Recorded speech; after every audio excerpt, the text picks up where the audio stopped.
ನಮಸ್ಕಾರ ಸ್ನೇಹಿತರೆ, ಮೊದಲಿಗೆ ನಿಮಗೆಲ್ಲರಿಗೂ ನನ್ನ ಯೂಟ್ಯೂಬ್ ಚಾನಲ್ಗೆ ಸ್ವಾಗತ. ಇನ್ನೇನು RCB ಮತ್ತು SRHನ ಮೊದಲ IPLನ ಪಂದ್ಯಕ್ಕೆ ಕ್ಷಣಗಣನೆ ಶುರುವಾಗಿದೆ. ಅಂದರೆ 28 ಮಾರ್ಚಿಗೆ ಸಂಜೆ 7:30ಕ್ಕೆ RCB ಮತ್ತು SRHನ ಮೊದಲ ಪಂದ್ಯವು ನಡೆಯಲಿದ್ದು, ಈ ಪಂದ್ಯಕ್ಕಿಂತ ಮುಂಚೆ RCBಯ ಪ್ಲೇಯಿಂಗ್ 11ನಲ್ಲಿ ಕೆಲವು ತುಂಬ ದೊಡ್ಡ ಬದಲಾವಣೆಗಳು ಆಗಲಿದೆ. ಹೌದು, ಎಲ್ಲರಿಗೂ ಕೂಡ ಗೊತ್ತೇ ಇರುವ ಹಾಗೆ RCBಯ ಮೇನ್ ಫಾಸ್ಟ್ ಬೌಲರ್ ಆಗಿರುವ ಜಾಸ್ ಹೇಜಲ್ವುಡ್ ಅವರು ಮೊದಲ ಪಂದ್ಯಕ್ಕೆ ಲಭ್ಯವಿರುವುದಿಲ್ಲ. ಇನ್ನೊಂದು ಕಡೆ RCBಯ ಜಾಕೋಬ್ ಬೆಥೆಲ್ ಅವರು ಕೂಡ ಇತ್ತೀಚೆಗೆ ತುಂಬಾ ಒಂದು ಉತ್ತಮವಾದ ಫಾರ್ಮಲ್ಲಿದ್ದು, ಆದರೆ ಇವರನ್ನು ಆಡಿಸಲು ನಮ್ಮ ಪ್ಲೇಯಿಂಗ್ 11ನಲ್ಲಿ ಸ್ಥಾನವೇ ಇಲ್ಲ. ಹಾಗಾಗಿ ಇಲ್ಲಿ RCB ಮ್ಯಾನೇಜ್ಮೆಂಟಿಗಂತೂ ಮೊದಲ ಪಂದ್ಯಕ್ಕಿಂತ ಮುಂಚೆ ಪ್ಲೇಯಿಂಗ್ 11 ಬಗ್ಗೆ ತುಂಬಾ ತಲೆಬಿಸಿ ಉಂಟು. ಹಾಗಾಗಿ ಇವತ್ತಿನ ಈ ವಿಡಿಯೋದಲ್ಲಿ ನಾವು RCBಯ ಮೊದಲ ಪಂದ್ಯಕ್ಕೆ ಪ್ಲೇಯಿಂಗ್ 11 ಯಾವ ಥರ ಇರಬಹುದು ಡಿಸ್ಕಸ್ ಮಾಡಲಿಕ್ಕೆ ಇದ್ದೇವೆ. ಆದರೆ ಈ ವಿಡಿಯೋವನ್ನು ಶುರು ಮಾಡೋದಕ್ಕಿಂತ ಮುಂಚೆ ನೀವೇನಾದರೂ ನನ್ನ ಯೂಟ್ಯೂಬ್ ಚಾನಲ್ಗೆ ಹೊಸಬರಾಗಿದ್ದರೆ ನೀವು ಬೇಗನೆ ಚಾನಲ್ ಸಬ್ಸ್ಕ್ರೈಬ್ ಮಾಡಿಕೊಂಡು ವಿಡಿಯೋವನ್ನು ಕೂಡ ಲೈಕ್ ಮಾಡಿ. ಹಾಗಾದರೆ ನಾವು ಇನ್ನೂ ತಡ ಮಾಡದೆ ಬೇಗನೆ ಈ ವಿಡಿಯೋವನ್ನು ಶುರು ಮಾಡೋಣ. ನಾವಿಲ್ಲಿ RCB ಪ್ಲೇಯಿಂಗ್ 11 ನೋಡೋದಕ್ಕಿಂತ ಮುಂಚೆ SRH ಅವರ ಪ್ಲೇಯಿಂಗ್ 11 ನೋಡೋದಾದರೆ ನಮಗೆ SRH ಪರವಾಗಿ ಕೂಡ ಮೊದಲ ಪಂದ್ಯದಲ್ಲಿ ಪ್ಯಾಟ್ ಕಮಿನ್ಸ್ ಅವರು ನೋಡಲಿಕ್ಕೆ ಸಿಗುವುದಿಲ್ಲ. ಹೌದು ಫ್ರೆಂಡ್ಸ್, ಮೊದಲ ಪಂದ್ಯಕ್ಕೆ ಪ್ಯಾಟ್ ಕಮಿನ್ಸ್ ಅವರು ಮಿಸ್ ಆಗಲಿದ್ದು, ಇದು ಅಂತೂ ನಮ್ಮ RCBಗೆ ಒಂದು ತುಂಬ ದೊಡ್ಡ ಗುಡ್ ನ್ಯೂಸ್. ಯಾಕೆಂದರೆ ಈ ಬಾರಿಯ IPL ಅಲ್ಲಿ SRH ಅವರ ಬ್ಯಾಟಿಂಗ್ ತುಂಬಾ ಸ್ಟ್ರಾಂಗ್ ಆಗಿ ಕಾಣಿಸ್ತಾ ಇದ್ದರೆ, ಇನ್ನೊಂದು ಕಡೆ ಬೌಲಿಂಗಲ್ಲಿ ಅಷ್ಟೇನು ದಮ್ ಕಾಣಿಸ್ತಾ ಇಲ್ಲ. ಅಂದರೆ SRH ಅವರ ಬೌಲಿಂಗ್ ಇಲ್ಲಿ ಆವ್ರೇಜ್ ಆಗಿ ಕಾಣಿಸ್ತಾ ಉಂಟು. ಇದೇ ನಮಗೊಂದು ಪ್ಲಸ್ ಪಾಯಿಂಟ್ ಅಂತ ಹೇಳಬಹುದು. ನಮ್ಮ RCB ಬ್ಯಾಟರ್ಸ್ಗಳು ಇವರ ಮುಂದೆ ಉತ್ತಮವಾಗಿ ಬ್ಯಾಟಿಂಗನ್ನು ಆಡಿದರೆ ನಾವು ಈ ಪಂದ್ಯವನ್ನಂತೂ ಸುಲಭವಾಗಿ ಗೆಲ್ಲಬಹುದು.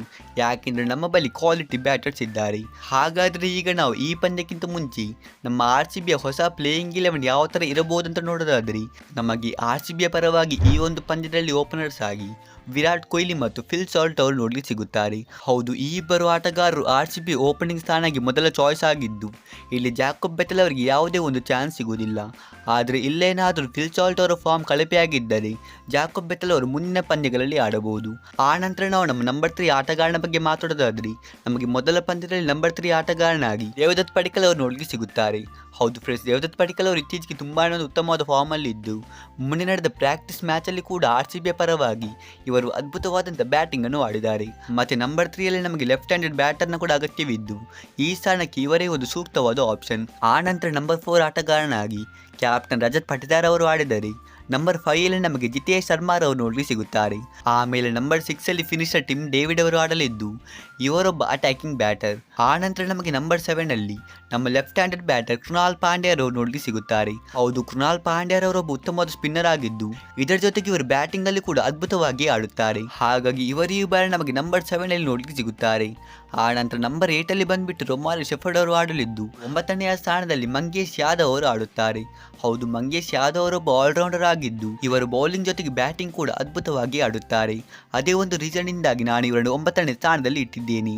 ಇವರೇನಾದರೂ ಈ ಒಂದು ಸ್ಥಾನದಲ್ಲಿ ಆಡಿದರೆ RCBಯ ಬ್ಯಾಟಿಂಗ್ ಅಲ್ಲಿ ತುಂಬಾನೇ ಡೆಪ್ತ್ ಸಿಗುತ್ತೆ. 10ನೇ ಸ್ಥಾನದಲ್ಲಿ ಬಂದ್ಬಿಟ್ಟು ಭುವನೇಶ್ವರ್ ಕುಮಾರ್ ಅವರು ಆಡಲಿದ್ದು, ನಮಗೆ ಮೊದಲ ಪಂದ್ಯದಲ್ಲಿ 11ನೇ ಸ್ಥಾನದಲ್ಲಿ ಫಾಸ್ಟ್ ಬೌಲರ್ ಜಾಕೋಬ್ ಡುಫಿ ಅವರು ನೋಡಲಿಕ್ಕೆ ಸಿಗುತ್ತಾರೆ.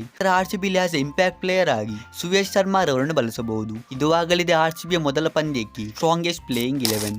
ನಿಮಗೇನಿಸುತ್ತೆ, ಈ ಪ್ಲೇಯಿಂಗ್ 11 ಮೊದಲ ಪಂದ್ಯದಲ್ಲಿ SRH ಅನ್ನು ಸೋಲಿಸಬಹುದಾ? ನೀವು ನನಗೆ ಇಲ್ಲಿ ಕಮೆಂಟ್ ಬಾಕ್ಸಲ್ಲಿ ತಿಳಿಸಿ. ಹಾಗಾದರೆ ಈ ವಿಡಿಯೋದಲ್ಲಿ ಇಷ್ಟೇ. ನಾವು ಸಿಗೋಣ ಹೀಗೆ ಮುಂದಿನ ಇಂಟ್ರೆಸ್ಟಿಂಗ್ ವಿಡಿಯೋದಲ್ಲಿ. ಅಷ್ಟರವರೆಗೆ ಬೈ ಬೈ.